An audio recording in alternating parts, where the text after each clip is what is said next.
नमस्कार, रुचकर आणि लज्जतदार रेसिपीमध्ये तुमचे खूप खूप स्वागत आहे। आज मी इथे बनवणार आहे चिकन 65। चिकन 65 बनवायलाही खूप सोपे आणि चवीलाही खूप छान लागते।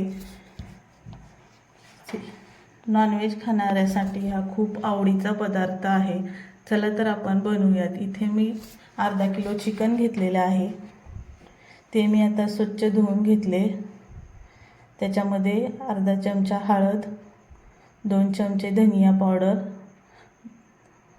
छोट्या चमच्याने आणि 2 चमचे काश्मीरी लाल तिखट आणि 2 चमचे मीठ। हे माझ्या मसाल्याच्या डब्यातील छोटे चमचे आहेत, त्यामुळे मी 2-2 चमचे घेतलेले आहेत। आणि एक लहान लिंबू पिळून घ्यायचा याच्यामध्ये। आणि हा 1 चमचा मी अगोदर टाकलेला तो 65 मसाला आहे आणि नंतर टाकलेला हा घरातील साठवणीतील 1 चमचा, छोट्या चमच्याने 1 चमचा मी हा टाकून घेतलेला आहे। आणि 2 चमचे अद्रक लसूणची पेस्ट, कोथिंबीर, धनिया पावडर आणि कॉर्नफ्लॉवर 1 वाटी आणि थोडासा मैदा। आता हे आपण छानपैकी मिक्स करून घेऊया। एकजीव करायचं याला। थोडंसं पाणी टाकून घेऊया याच्यामध्ये आणि हे आता एकदम छान मिक्स करूयात आणि याच्यावरती झाकण ठेवून आपण याला अर्धा तास ठेवून देऊयात। चला तर मग आता अर्धा तास झालेला आहे। आता मी चिकन डीप फ्राय करण्यासाठी घेत आहे। त्यासाठी मी इथं तेल तापत ठेवलेलं आहे गरम होण्यासाठी। मी याच्यामध्ये थोडा फूड कलर घातलेला होता। जर का तुम्हाला कलर हवा असेल तर तुम्ही घालू शकता। इथं तेल आपलं छानपैकी गरम झालेलं आहे। आता मी याच्यामध्ये एक पीस सोडून घेत आहे।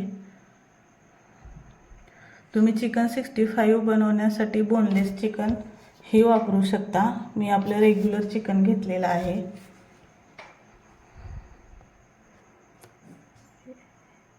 हे छानपैकी फ्राय होत आहे। आता